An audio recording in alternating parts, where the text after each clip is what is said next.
Here, confess something. Let's see. I'm gonna confess. A small part of me, to this day, believes in the Tooth Fairy.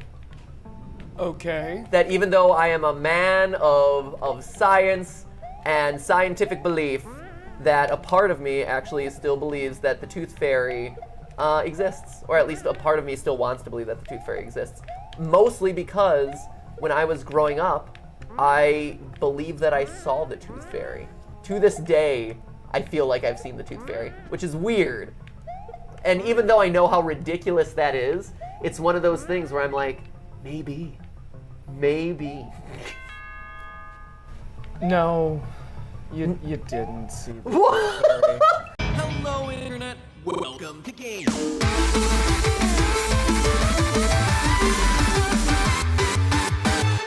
Hey guys, and welcome to GTLive. Welcome back to another week of delicious GTLive, everyone. Oh, where my brown jacket, I'm just realizing this. Wow, my brown jacket makes me blend into the background. Your camo. I'm like if you camouflaged. snuck across the background, you'd be like, where's Matthew? All we could see is his head. Whoa. Look, and the Whoa. blue, like I blend What's in with that? the molecule. Yeah. It's also another day of confessions. Ooh. We're getting deep, you guys.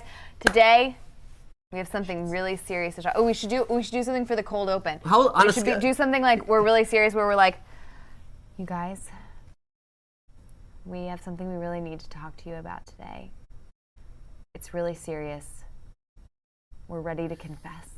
I would say at least 50%, but we're probably pushing 2/3 of the candy that I ever got for Halloween, Easter, and Valentine's Day went completely uneaten. And it's not because I don't like candy. I actually love candy. And it's not because I was picky about candy, because I was not. I would eat it all. The thing was, and the real part of this confession is that the reason why I'm going to say it's a solid 2/3 of the candy that I got for all of those holidays went totally uneaten, was that I was a dragon when it came to candy. And by that I mean... You were a dragon? A dragon. So you would hoard it? Yes, I would collect it. I would go out, I would do everything I possibly could on Halloween to get the candy, and I was really stingy with it when it came to tradesies. And then I would just sit on it, not literally, figuratively, and guard it, and not eat it, but just treasure the fact that I had it until it was so old that my mom, I think, had to secretly throw it away because it wasn't good to eat anymore. Oh, sure, yeah, no. Then it gets that, like, weird white stuff. Yeah, then the chocolate gets all those weird, like oxidized streaks or whatever. You can't eat that. Which I'm told is okay for you to eat. And it was, I think it's fine. Okay, right? It's not like, it's not poison or something, but it was such a waste. For Halloween all of is that. not about friendship. And don't go around telling me that Easter egg hunts are fun to do with friends either. No, because you're just out for blood, I didn't okay? even know that Easter egg hunts were like group participation. activities. No, they're made solo. Oh, they're so stressed. If you ever do that would be terrible. right? Group Easter egg hunts, That would be they're the awful. worst because My and mind is blown I right know. now. That would suck. I know, and again, dragon. I was so into collecting them and having more than everyone else, and it was so competitive for me with Easter egg hunts if in group settings. Oh my gosh. It wasn't just about like get as many eggs as I can find. It's like get as many eggs as I can find and block as many other people from getting eggs as possible so that I can have all the eggs that they would have. Right? I feel like, again, It's really bad. as someone who is a bit too competitive for his own good, Yeah.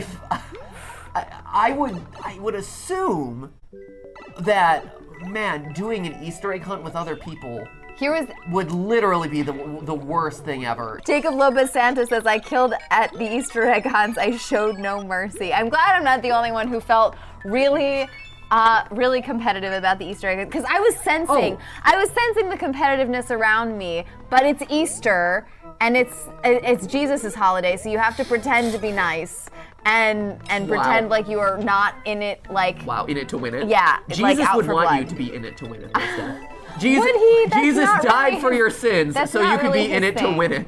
In it to win it is I thought less his thing was Jesus' losing. thing. thought his thing was losing? Yeah. Yeah, losing to win. Yeah, you win at the end from Yeah. losing the rest of the time. Right. I clearly have a very different viewpoint of Jesus up there. Easter, he died. Spoiler I mean, alert, he dies before Easter. Okay. One of the reasons why I loved visiting my grandparents' house is because they were the only place I was allowed to watch Nickelodeon shows. What were your favorite Nickelodeon shows? Oh my gosh, there were so many good Nickelodeon shows. Obviously, Legends of the Hidden Temple, and like So the game good. shows were the best. No. Are you Afraid of the Dark was the best? Are You Afraid of the Dark was okay. It was the best. The best is a bit of an overstatement. It I would was. say. It was followed closely by Legends of the Hidden Temple and Hey Dude. Oh, get out of here with Hey Dude. No one likes Hey Hey Dude. Dude was No. the best. No one liked Hey Dude. Sorry. No. Here's my confession to you, Steph. No one I likes need Hey some Dude. support in the chat here No, because no Hey one likes Dude Hey was Dude. Hey clearly Dude. awesome. No, I don't know. Hey Dude. No one even remembers Hey. I bet no one in the Oh chat my even gosh. remembers No, Hey they Dude. do. I know you They'll guys be like, do. hey, I believe what? in you. Hey, Hey excuse me? brah. No, Hey- it's yeah, Hey hey, Dude. brah. It's Hey Dude, okay? Hey, dude. No one knows it, Steph. Sorry. They do. I hate to They break it to do. you. They do. Wait. I'm waiting for it. I'm waiting for someone in the chat to recognize the fact that Hey Dude existed and I did not make it up. It was a show on Nickelodeon that involved horses, which made it the best. Okay? I think you're biased toward horses. The mythical creature says no one liked Hey Dude. Ah, I told ya. Come on. All of the game shows, like Guts, Salute. Wait, like, you would rank Guts over Are You Afraid of the Dark? Are You Afraid of the Dark was okay. It was Are okay. you kidding me? You were just too afraid of it, weren't you? No. Admit it. I was so Admit brave. it. You were a sissy boy who Wow. peed your pants. Did you- when you watched Are You Afraid of the Did you Dark? just call me a sissy boy who peed his pants? Ladies and gentlemen, Stephanie just called me a sissy boy who peed his pants. Wow, Stephanie. I think. Are you? And so what if I was? What if I was a sissy Were boy who you peed his a pants? little girly man? So- who peed his pants Wow. during Are You Afraid Wow. of the Dark? And is there anything wrong with being scared? No. You know what? I'm okay with as a male who is scared of things. I was scared of the dark. Literally, not the show. I was not afraid of the dark, but I was literally afraid of the dark. That's a confession. That's a confession for you. I was Yeah, just- that's not much of a confession though. That's so common. That is what you'd expect of a little sissy boy. Man! Thanks, guys. You're all great. Thanks, everyone. You're all the best. So on my one grandparent's side, I was the only grandchild, right? So that's what I had going for me there. Was I was the only grandchild, and so I was always labeled as their favorite grandson, which Nice. was kind of a backhanded compliment because I was the only one, and so I was the favorite by default. Take that for what it is. happens. But the other thing that I would say is my other grandparents, I was actually always kind of jealous of.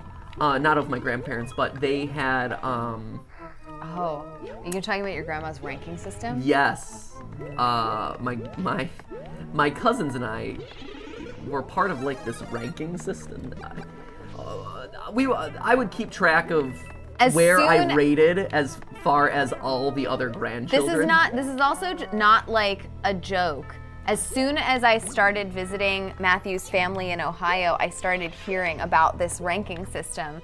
And it's not just like Matthew and his parents or something like guessing about the rankings. No, it's like something that's actively discussed among all of the cousins. Oh, yeah. So Matthew and all of his cousins, who are all part of the ranking and being ranked, would talk about their current standings at like family Christmas. we all knew where our standings were with the other grandma.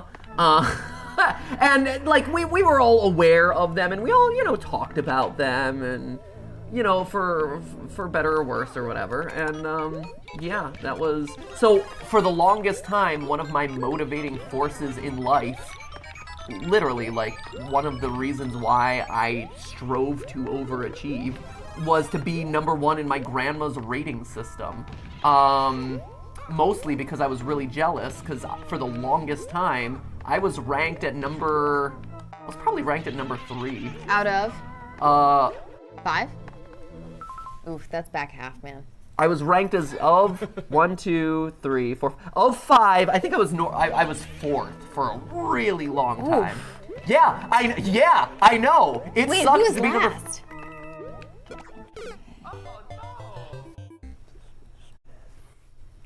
Oh. Yeah, I know. I know. Okay.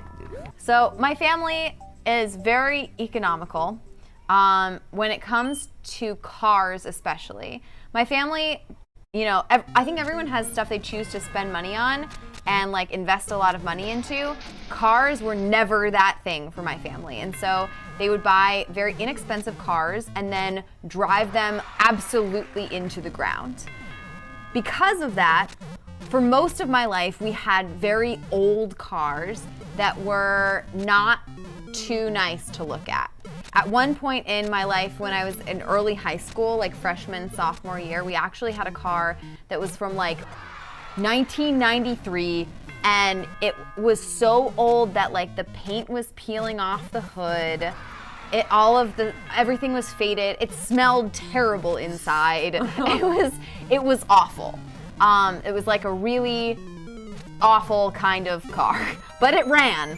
And my parents were paying my tuition for school, so I don't really have a right to complain that they didn't buy new cars, but I'm putting this out there. This is my confession. I was so ashamed of this car that not only did I ask my parents to drop me off like a significant distance from the entrance to school. I mean, and I think that's pretty common. I was gonna say, don't a lot of kids do that? That's pretty common, but I really had a reason to. Like, you guys have no idea.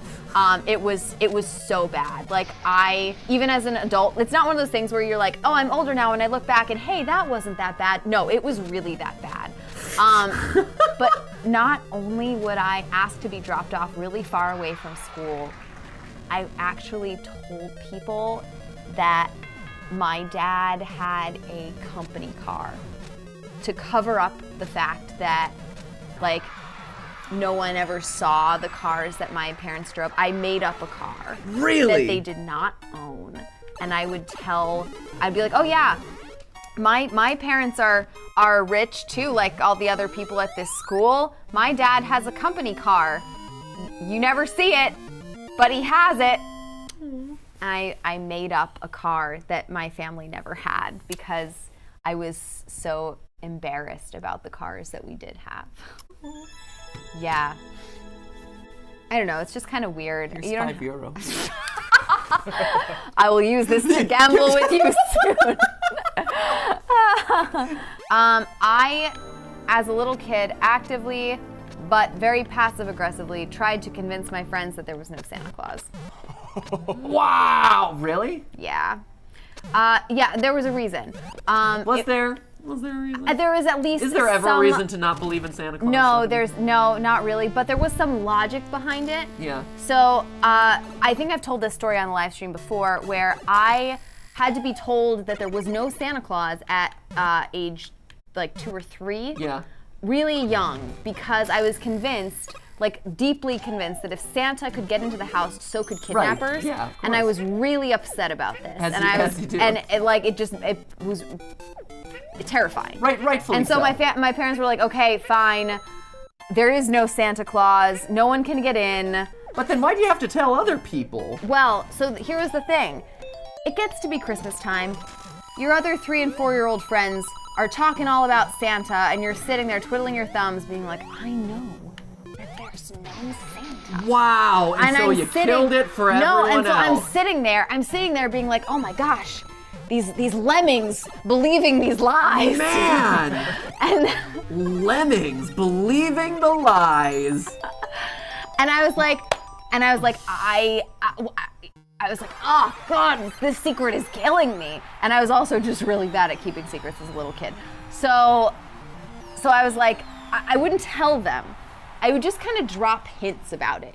I'd be like, you know, doesn't it seem weird that Santa can get into your house even though you don't have a chimney? Wow. I would try and bring up the logical inconsistencies of Santa, hoping that they would come to their own conclusions, because I was strictly forbidden from telling other kids, because my parents knew that this was going to be a problem. Yeah, sure. And so they were like, you cannot tell other kids. Wow, you You're were sworn to secrecy. And so I could only suggest that there may be problems with that Santa, that logically as a speaking, concept, from a scientific perspective, was problematic. Wow. And I couldn't actually tell them, but I would heavily insinuate that there was no Santa to my other like preschool age friends. All right, well.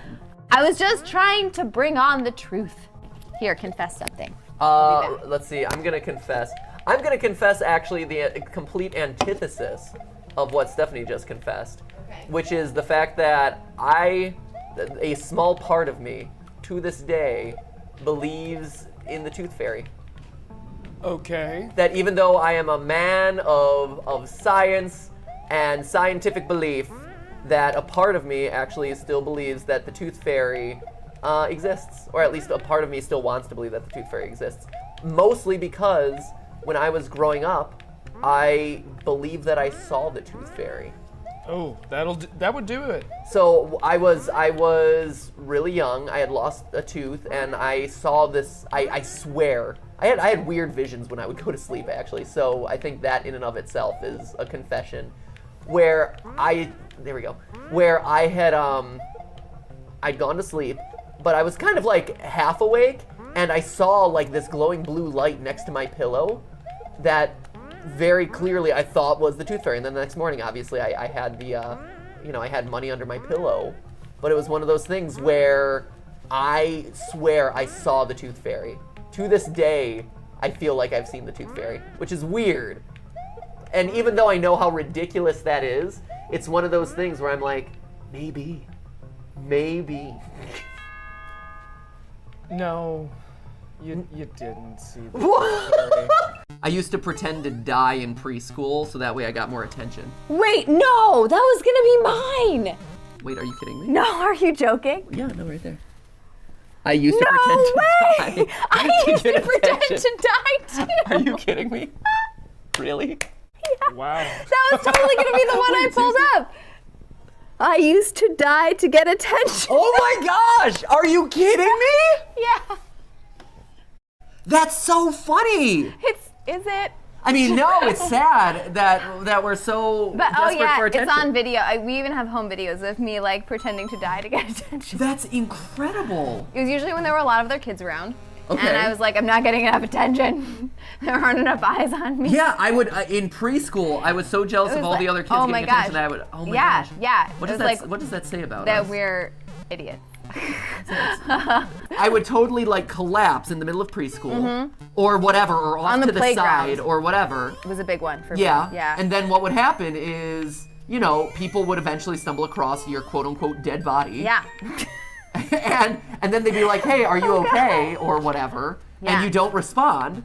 And then I very distinctly remember them picking at my Super Mario Brothers 3 shirt. I had a Super Mario Brothers 3 shirt at the time, and it was like my favorite thing. It was my favorite outfit. And they were picking at it, and I remember being like, oh man, they better not ruin my nice shirt, but I can't ruin the illusion that I am dead. Yep. So let me remain comatose and not move a muscle Yep. so that I can continue the illusion, but also hopefully they don't ruin my shirt. Exactly. I had the exact same experience.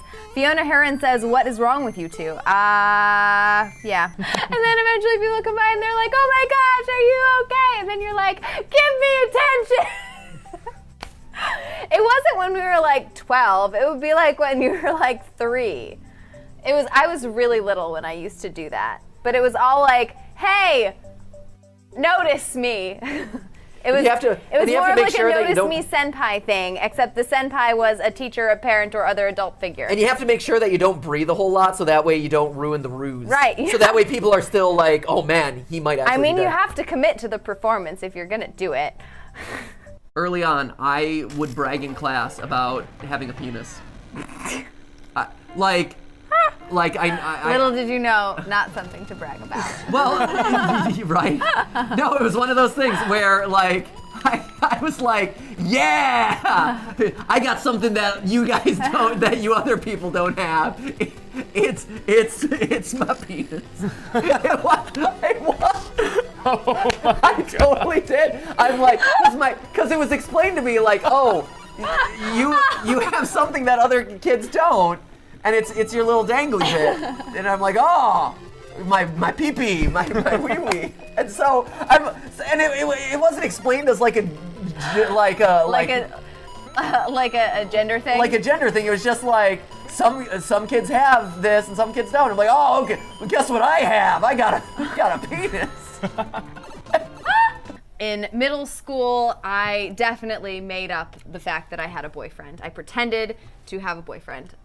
I even took like just like a gold bracelet that I had. And I told people that it was a gift from my fictitious boyfriend. No! Really? Yes. Really? Yeah, absolutely.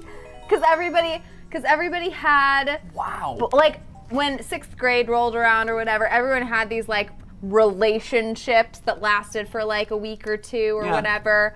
And I didn't, but I was like, I should, right? and so I just made one up. Wow. His name was Paul, my fictitious boyfriend. He was modeled after an actual Paul that I knew, who was really cute and had blonde hair. Chris Paul? No, not Chris Paul. Not a first name, a Paul first namer. Oh, okay.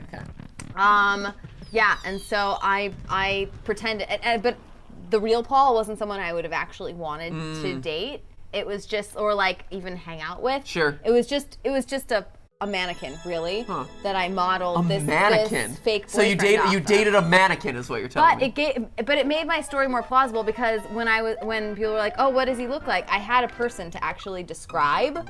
So I could like, keep my story straight. Sure.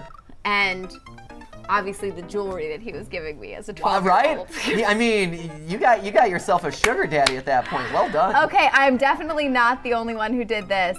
Me too, Steph said Psychic Cupid. I feel like people make up significant others sometimes. I'm just confessing that I was one of those people.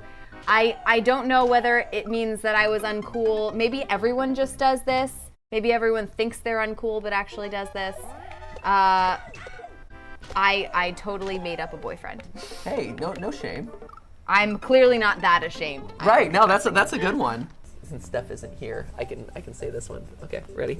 This one is Stephanie and I, like, you can probably tell from just our life, from GTLive, from the way we talk about each other, like, we're really competitive, just in general in life. Stephanie makes me competitive to be a better person. Not in, like, a negative way, but she makes me feel like I can never do enough good in work, like, not in a bad way, like, not no, like, I can never do enough good stuff, but, like, I'm always consistently impressed with her and how awesome she is and how hard she works and how smart she is.